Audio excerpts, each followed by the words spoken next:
A Interpol confirmou nesta segunda-feira que uma menina brasileira de 6 anos, sequestrada pelo pai, foi levada para o Líbano. A assessoria de imprensa da Polícia Federal em São Paulo informou que não há registro de pai e filha nos aeroportos do país. A suspeita é que ele possa ter atravessado a fronteira de um país vizinho para fugir com a criança. Cláudia chegou cedo à sede da Polícia Federal, onde fica o departamento da Interpol, Organização Internacional de Polícia Criminal. A mãe de Gabriela foi buscar informações sobre o paradeiro do ex-marido, que é libanês. Em março, Pedro Boutros pegou a filha do casal para passar um fim de semana e desapareceu com a menina de 6 anos. Também vim em busca da informação, mas eu vim esperançosa, que se Deus quiser minha filha vai estar de volta. Após um encontro de mais de 2 horas, a Interpol confirmou a Cláudia que Pedro e Gabriela já estão no Líbano. A viagem foi ilegal, já que o passaporte da criança está com a mãe e também seria necessária uma autorização de Cláudia para que a menina saísse do país. Gabriela está na casa da avó libanesa, junto com o pai. A informação foi confirmada pelo governo libanês. Muito abalada, Cláudia falou sobre a fuga do ex-marido. De acordo com ela, Pedro esteve no Paraná, atravessou a fronteira para o Paraguai e de lá seguiu para o Líbano. A polícia deixou o Pedro sair com a minha filha. O Pedro pagou propina para a polícia, ele pagou 15 mil. Nosso país não tem lei, a justiça não funciona. Nos últimos 4 meses, Cláudia travou uma batalha em busca de Gabriela. Foi a várias delegacias da capital, ao fórum e divulgou na imprensa fotos da criança e do ex-marido. Desde o início, o maior medo da mãe era de que Pedro Boutros conseguisse sair do Brasil. E não tenham dúvida que nós intentaremos uma ação por danos morais contra o Estado e danos morais contra o seu Pedro Boutros, que há mais de 4 meses subtraiu a Gabriela da mãe, que ele saiu com muita facilidade do território brasileiro, em que pese a Polícia Federal ter nos garantido que os aeroportos, as fronteiras estavam fechadas. Nós vamos pedir junto à Justiça para que determine a Interpol a busca dessa criança a nível internacional, com a expedição de carta rogatória e usar todos os meios necessários para que a Interpol faça cumprir a ordem judicial.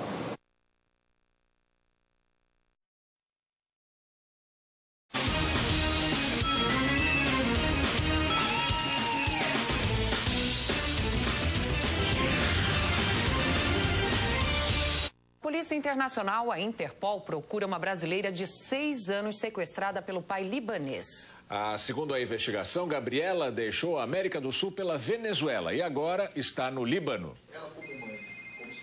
Com o passaporte da filha nas mãos, Cláudia quer entender como a menina chegou ao Líbano sem nenhum documento oficial. A polícia não viu, ninguém fez nada. Eu fiz várias ocorrências. Eu procurei a Polícia Federal. Gabriela, de 6 anos, foi passar o fim de semana com o pai, o empresário libanês Pedro Boutros, no dia 12 de março e não voltou. Segundo o advogado de Cláudia, a menina foi levada para o Líbano no dia 18 do mesmo mês. Ele está lá e, enfim, a Polícia Federal, a Interpol, nos comunicou com esse rastreamento, toda essa investigação. Os dois foram de carro até Foz do Iguaçu, de lá seguiram para o Paraguai, onde pegaram um avião para a Venezuela e aí viajaram para o Líbano. Na semana passada, o pai de Gabriela conversou pela internet com Cláudia, que se passou por uma amiga do casal. Pedro explicou por que escolheu a Venezuela como porta de saída. Disse que se pegasse um avião de lá com a filha, ninguém desconfiaria. Há 2 meses, Cláudia procurou a Polícia Federal, que, questionada pela nossa reportagem, não soube dizer se a menina deixou realmente o Brasil, nem como isso aconteceu. Gabriela Carvalho Boutros é agora dada como desaparecida na página da Interpol, Polícia Internacional. O próximo passo é comunicar à Justiça libanesa sobre o sequestro e contar com a ajuda das autoridades de lá para que Gabriela seja devolvida à mãe. Apesar da boa relação entre Brasil e Líbano, os 2 países não têm um acordo que esclareça situações como esta. Cláudia teme que a filha ache que ela abandonou. A mamãe morreu, que só o papai que ama a Gabi. Daí para pior.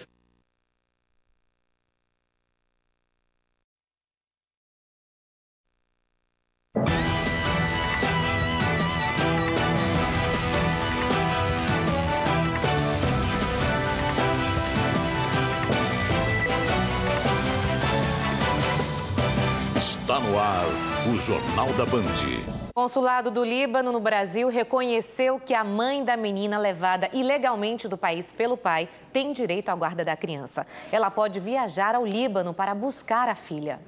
No consulado do Líbano em São Paulo, Cláudia Dias de Carvalho foi pedir ajuda para ter de volta a filha Gabriela, de 6 anos, que foi levada do Brasil pelo pai libanês. De acordo com a Polícia Federal, a menina chegou no Líbano no dia 18 de março com o pai dela, o comerciante Pedro Boutros. Separado há 2 anos de Cláudia, ele visitava a filha Gabriela a cada 15 dias.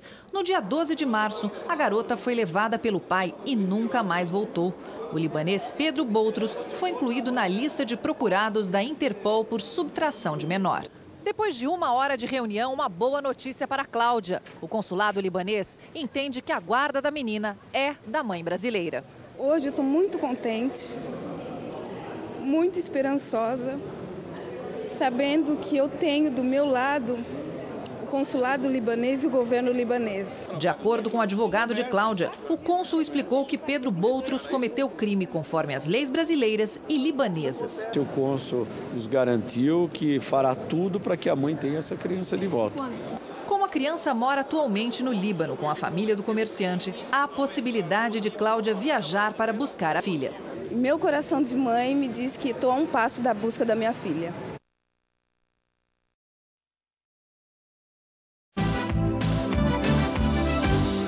O Tribunal de Justiça de São Paulo determinou que a menina Gabriela Boutros, levada pelo pai para o Líbano ilegalmente, seja devolvida imediatamente para a mãe, que está no Brasil.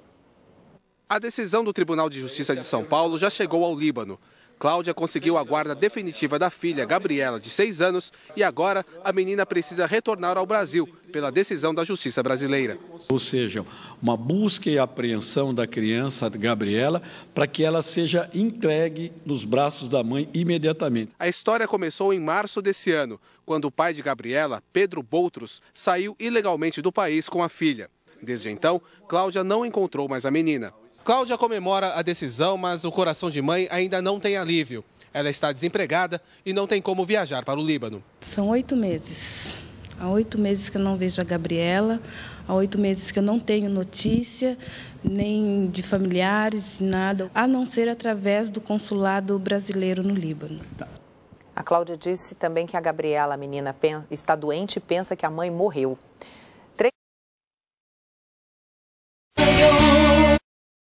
Inclusive, Itamaraty, o governo nosso, já entrou no caso. Existe o advogado libanês, nosso colega Dr. Pierre Cablin, ele já está no caso, Dr. Pierre, de modo que essa busca e apreensão é para ser cumprida por 3 fatores preponderantes.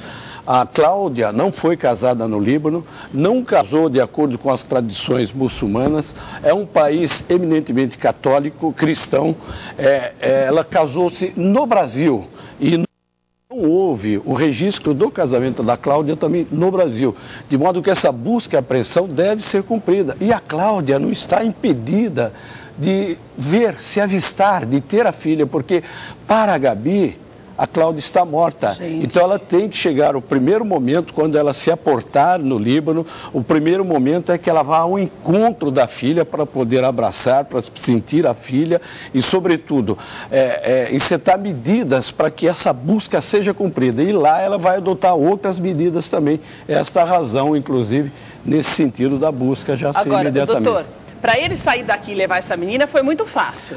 Agora, ele sabendo que a Cláudia vai para lá, ele teria a mesma facilidade lá no Líbano de sumir com essa menina ou não? Lá é mais complicado. Olha, eu diria que não, porque a Interpol está de olho nele. Eu estou brevemente, prestes a ir ao Líbano. Eu só estou aguardando o mandado de prisão a ser expedido aqui pelo Brasil. O promotor de justiça já requereu essa prisão, a nossa sugestão, o nosso pedido também. A Crimesp está empenhada neste caso. Então o Pedro pode ser preso? Pode ser preso, sim, ele pode ser preso. É que existe as legislações lá, segundo nosso estudo, não cumprem determinadas ordens executórias. O doutor Lordello sabe bem desse aspecto.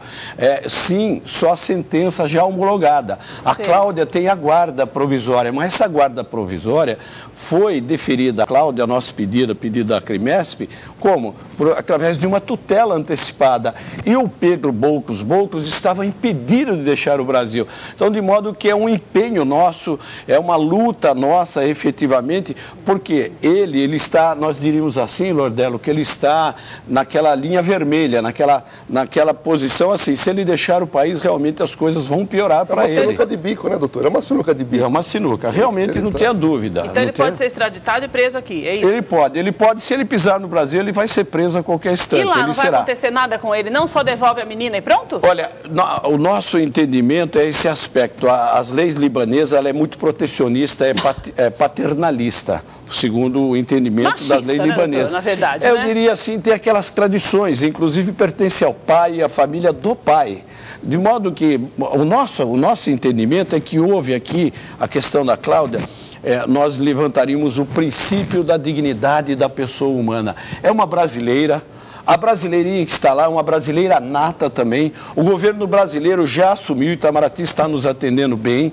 Nós queremos agradecer aqui a público, através do seu programa. Nós também, porque que foi cobrado por aqui, a participação. É verdade, é extremamente necessária a participação do Itamaraty para que todo o andamento do processo seja feito, porque senão até a ligação entre os dois governos fica totalmente impossível. Exatamente, porque é uma questão de princípio da dignidade da pessoa humana e direitos humanos internacionais. Houve o quê? Há um entendimento, mesmo que o Líbano não seja signatário da Convenção de Haia, ou seja, não assinou o tratado no que diz respeito a direitos humanos, no que diz respeito, propriamente dito, a direitos humanos, houve uma infringência por parte de um cidadão libanês que sequestrou, aspas, subtraiu a criança e levou para o exterior sem ter a guarda. E mais ainda, o libanês, o Pedro Boltros, ele estava proibido judicialmente e legalmente de deixar o país. Tanto que nós ingressamos com uma ação de danos morais contra ele, pedindo R$1 milhão. E agora, para a próxima semana, nós também iremos ingressar com uma ação de danos morais por negligência, sim, da Polícia Federal. Porque, olha a vulnerabilidade dos nossos aeroportos. Sai uma moreninha bonita, com um cidadão cor palha, claro, cabelo vermelho, branco totalmente. Vermelho. Olha a vulnerabilidade. Mas se uma criança... documento, vai ver que o documento era bem falsificado. Não tenha dúvida, ele falsificou tudo, deve ter falsificado documentos judiciais, e isso a Cláudia vai denunciar tudo nesse sentido. Uma mãe, porque tinha que ter uma mãe. Ou uma autorização assinada sua. É verdade. Agora, porque sozinho não sairia. Ele sozinho, sem a figura da mãe, também não seria liberado. Mas aí pode ter pago alguém, né? Tá cheio agora de você imagina o que não sai dentro do isopor, não? Transplante, tráfico de órgãos. O que não sai? As nossas fronteiras, os nossos aeroportos estão vulneráveis. É verdade. Nós temos que tomar, é preciso maior rigor, é preciso que o governo brasileiro se atenha nesse aspecto, nesse sentido. Verdade. E a Polícia Federal fique mais atenta nesse sentido. Ô, Cláudia, você está a menos de... Vamos colocar um pouquinho mais assim, que é para dar tempo de você chegar... conversar lá no consulado, sei lá como é que vai ser, mas você está a menos de 28 horas de reencontrar sua filha. Eu acho que você deve estar na expectativa por causa da saudade, mas você também deve estar com medo da reação dela, porque se a menina acha que você morreu, é claro que ela vai se assustar quando ela te ver. Né? E você já pensou nesse encontro, no que você vai falar para ela? Sei lá, assim, também não sei. Eu não tenho filho, mas não sei. É uma situação extremamente delicada, porque assim, estou apreensiva. Ontem passei a tarde inteira falando com o Dr. José Beraldo, a manhã toda falando com o Dr. José Beraldo, porque eu não me controlo a emoção. Eu também me pergunto como que eu vou agir, o que vai acontecer comigo, como que eu vou olhar para minha filhinha e ela olhar para mim. Eu tenho certeza que só dela ouvir minha voz ela vai me reconhecer. Porque os meus sogros, eles moram num apartamento e é no 3º andar. Então, só de gritar dá para ouvir, porque a sacada fica de frente, a sala fica de frente para a sacada. Sei. E a partir do momento que ela escutar minha voz, a primeira coisa que ela vai sair é procurar onde eu estou. Então, você acha que ela vai reconhecer a sua voz? Vai, minha filha então, vai você acha que na sua cabeça, você acredita que ela não tem entendido bem esse negócio de morte? Não, ela não entendeu, até mesmo porque a Gabriela é muito inteligente. A minha filha mamou no peito até 3 anos e meio. Ela tem 7, né? Ela tem 6 anos, fez 6 anos este ano. O Pedro pegou a Gabi de mim com 5 anos. Então, o vínculo, ela dormia comigo até o dia que ele pegou a minha filha de mim. E você tem conseguido dormir esses dias, sabendo que você vai encontrar? Hoje eu não dormi. Na verdade, hoje eu não consegui dormir, estou sem sono, a adrenalina está a 1000, meu coração está disparado, porque cada uma hora que passa, cada segundo que passa, eu me sinto me aproximando da minha filha. E a primeira coisa que eu vou fazer, eu vou abraçá-la, eu sei que eu vou chorar muito, porque já sou muito emotiva. Eu não vou falar para ela, filha, a mamãe está viva, porque ela vai me ver, eu não quero assustá-la. Mas você não tem medo da reação dela? A minha filha é forte. A minha filha é forte, como eu. Eu tenho certeza que ela sabe que a mamãe não... No fundo dela, ela sabe que a mamãe está procurando ela, porque eu sonho com a minha filha todos os dias. Eu escuto ela me chamando. Você acha que ela vai entender que o que aconteceu, você não teve culpa? Ela vai ficar um pouco confusa. Ou você acha que ela vai pensar que você sumiu? Não quis mais ela? Vai ficar um pouco confusa, mas depois do primeiro abraço, do primeiro beijo, ela não vai ter dúvida nenhuma. Agora, a sua filha mexia na internet? Ela brincava na internet?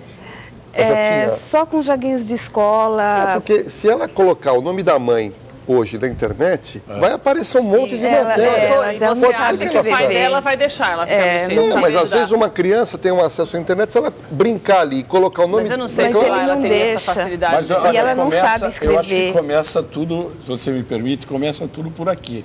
Por esse programa espetacular, a gente começa só coisa boa. A gente vê que começou tudo aqui, flui muito bem as coisas.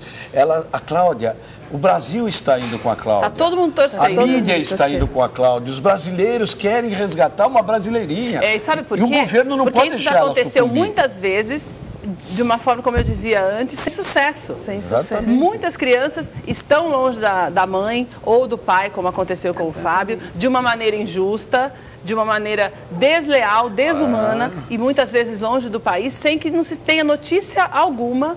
E ninguém tem direito de tirar as pessoas dessa forma, ainda mais quando é protegida pela lei, né? Que a guarda é da menina, né, doutor? Não tenho dúvida, porque a legislação brasileira, e de acordo com os direitos humanos internacionais, tem que prevalecer essa guarda-mãe. E ninguém poderá impedir a Cláudia.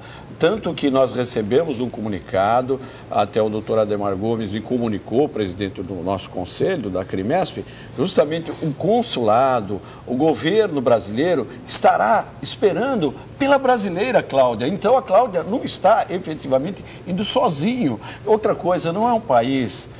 eu diria assim, eu conheço bem a colônia libanesa, é um povo realmente bom.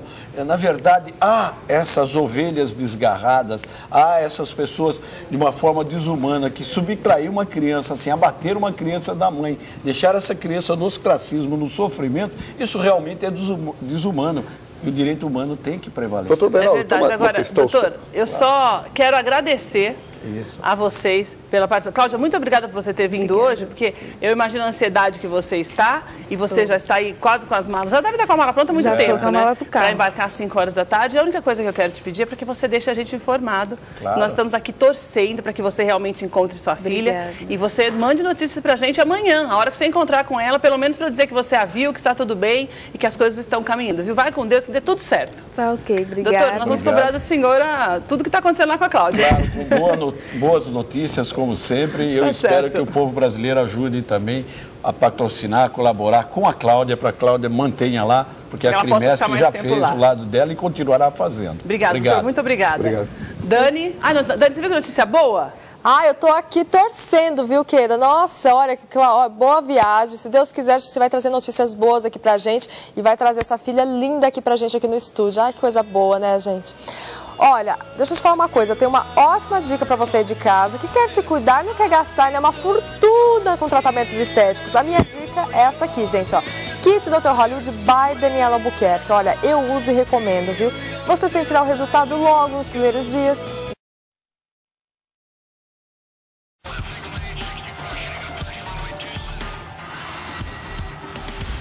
O fim de um mistério. A polícia investiga a morte de uma advogada que estava desaparecida há 6 meses. O corpo dela foi encontrado como indigente. Patrícia estava desaparecida desde maio deste ano. Dona Geni, desesperada, espalhou cartazes com fotos da filha pela cidade. Eu não aguento mais. Angústia, não durmo, eu não tenho vontade de mais nada. A angústia durou 6 meses. Na última sexta-feira, uma notícia sobre o paradeiro de Patrícia. Um pescador de Paraty, no Rio de Janeiro, viu a reportagem do caso e reconheceu a advogada. Ele contou para a dona Geni que Patrícia esteve na cidade. O advogado e a mãe de Patrícia foram a Paraty e descobriram na delegacia que ela morreu no dia 11 de maio, 6 dias depois do seu desaparecimento. O corpo da advogada foi encontrado no mar e as roupas dela em cima de uma pedra em uma praia de difícil acesso. Um exame que compara digitais confirmou: o corpo é mesmo de Patrícia. A causa da morte foi registrada como afogamento, mas a família não acredita em acidente. Os documentos dela não foram encontrados, por isso a advogada foi enterrada como indigente. Nosso entendimento, não houve um simples afogamento. No nosso entendimento, há que ser apurado se houve um latrocínio ou se houve um homicídio. Não foi uma fatalidade.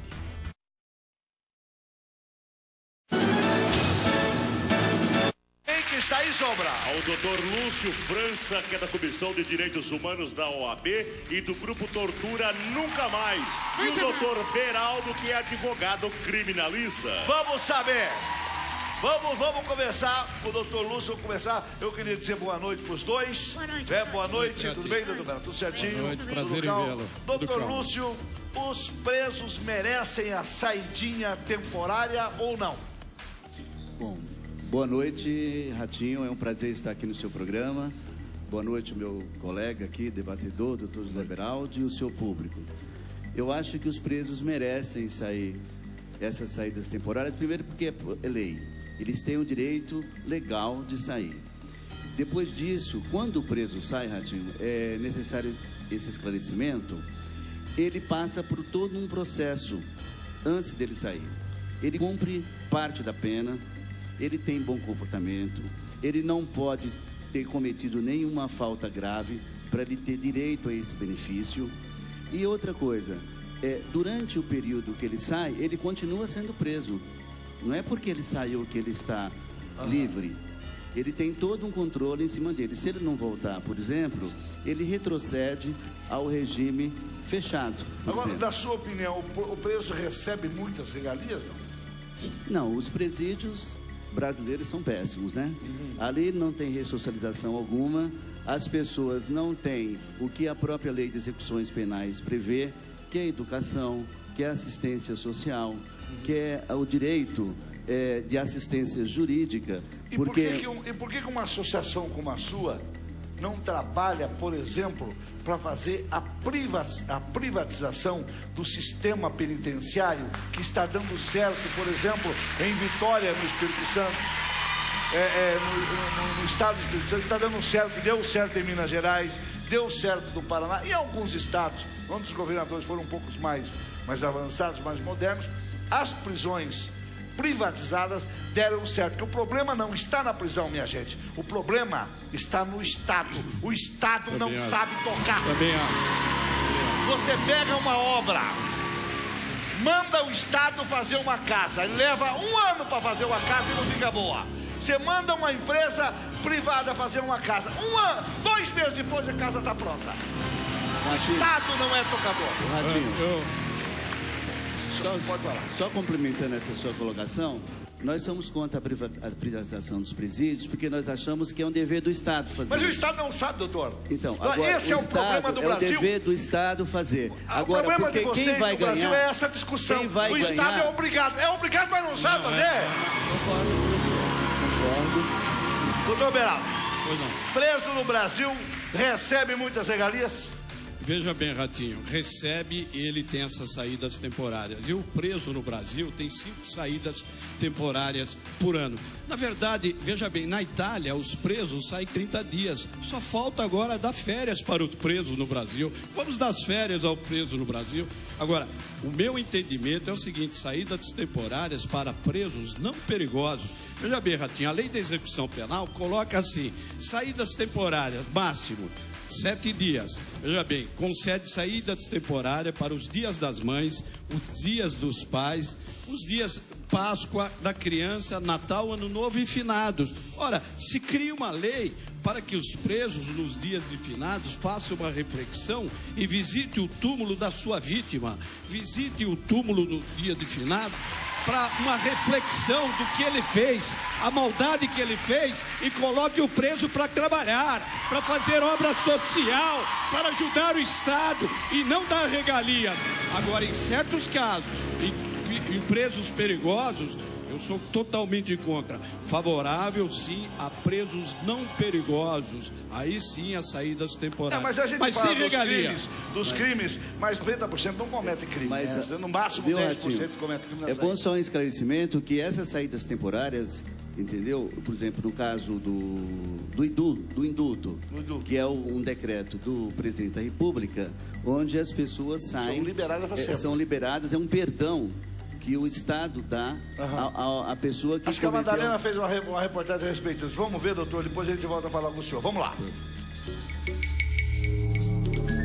5 vezes por ano, vários detentos vão para casa. Os condenados que cumprem pena em regime semiaberto podem obter autorização para a chamada saída temporária. As famílias lamentam quando o parente preso não consegue o benefício. Não. Pus advogado, mas disse que a filha dela está em cima do juiz. É meu sonho que ela saísse daí, né? No Natal, que ela fosse para casa. Passar o Natal com 2 filhos dela, que ela tem 2 filhos, né? E quando a autorização é concedida, o Natal daquela família é momento de grande alegria. A minha filha, ela vai sair. No Natal ela está comigo, né? Ela tem criança? Tem, ela tem meu neto, né? Então deve estar com tudo preparado na casa já? Tá preparado, né? O que a senhora vai fazer de gostoso? Ah, eu nem sei, viu? Eu tô tão emocionada, eu tô tão feliz que eu nem sei, sabe? No Natal do ano passado, 23.331 presos no estado de São Paulo tiveram esse benefício. Mais de 1.900 não voltaram para a prisão. 8,5% se transformaram em fugitivos. O que eles andam fazendo por aí? Se já é difícil recomeçar a vida e conseguir emprego para aqueles que cumpriram a pena integralmente por causa do preconceito contra os ex-presidiários, muito mais complicado é para aqueles que estão na rua, mas são considerados fugitivos. Além disso, vários ainda carregam consigo as taras e os distúrbios causadores dos crimes que os colocaram na prisão. Chamada pelos presos de saidinha, a oportunidade de passar datas festivas com a família colocou na rua o homem que aparece de boné nestas imagens.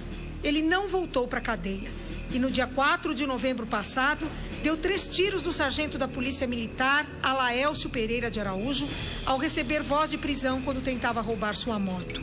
O assaltante atira na cabeça do sargento, que morreu na hora. O benefício da saidinha também devolveu para as ruas Manuel Lopes de Araújo Filho. Ele é o homem que manteve em cativeiro a filha de Viviane. A menina de 9 anos pediu ajuda para a polícia através do telefone 190. Ela foi sequestrada com a ajuda de uma prima de 14 anos, amante do fugitivo de um presídio de Tremembé. O caso comoveu o país porque a menina ficou presa por 13 dias num guarda-roupas, foi espancada e houve tentativa de vendê-la pela internet para prostituição infantil. Hoje eu tive que tirar ela daqui. Já falaram até que ele estava aqui, andando aqui por perto. Rondando sua casa? É. A mãe da criança mostra pela primeira vez a vestimenta que a menina era obrigada a usar durante os dias de cativeiro. A manga de uma blusa de adulto foi transformada num top. Outra manga, desta vez de uma camiseta preta, era a saia da menina, com uma abertura bem na frente. Ela era obrigada a ficar sem calcinhas. As roupas que ela usava no dia do sequestro foram rasgadas. Ao ser resgatada, a menina encontrou um pedaço de pano e amarrou deste jeito, para improvisar uma calcinha. O acusado, que já tinha sido condenado por estuprar menores, continua foragido. A justiça tem que saber quem era quem. Quem é quem para poder pôr na rua. Porque tem muitos aí que se aproveitam dessa situação para fazer crimes, cometer crimes, né? Mas conheço pessoas também que saem, voltam direitinho Eu acho assim que o governo lá dentro tinha que pôr o psicólogo para saber quem é o certo, quem é o errado. E do mesmo jeito que ele fez com a minha filha, pode fazer com outras crianças e com outras pessoas, estragar outras famílias, né?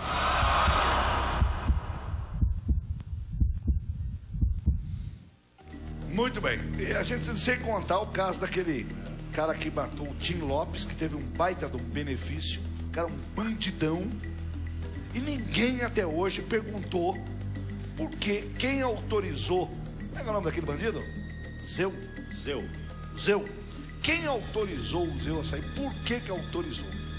Como é que um bandido que pegou alguém, cortou aos pedaços, cozinhou, queimou, podia estar na rua 2 anos depois?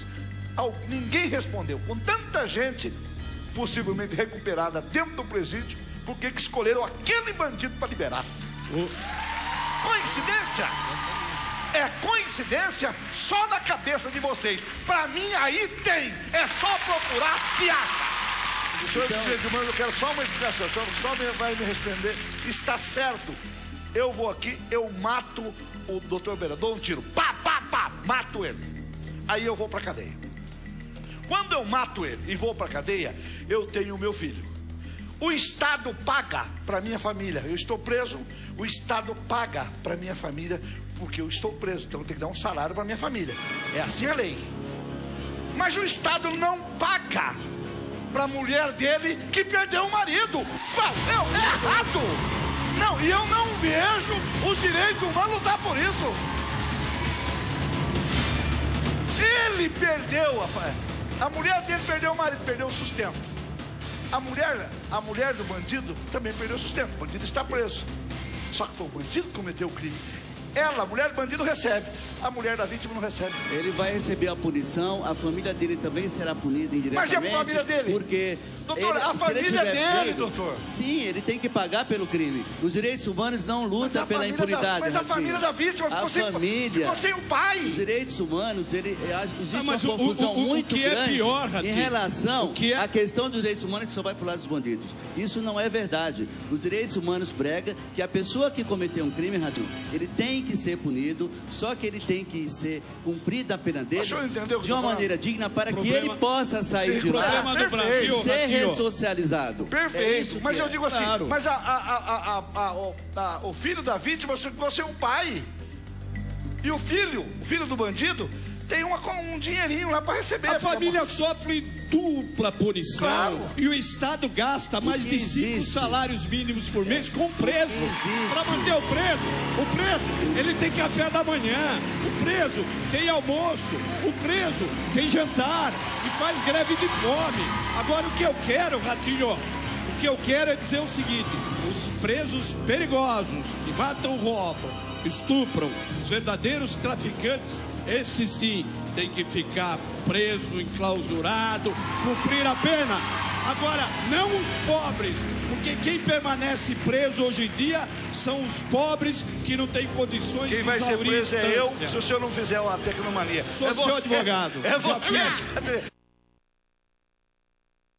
Nós recebemos aqui o doutor Lúcio França, que é da Comissão de Direitos Humanos da OAB e Grupo de Tortura Nunca Mais.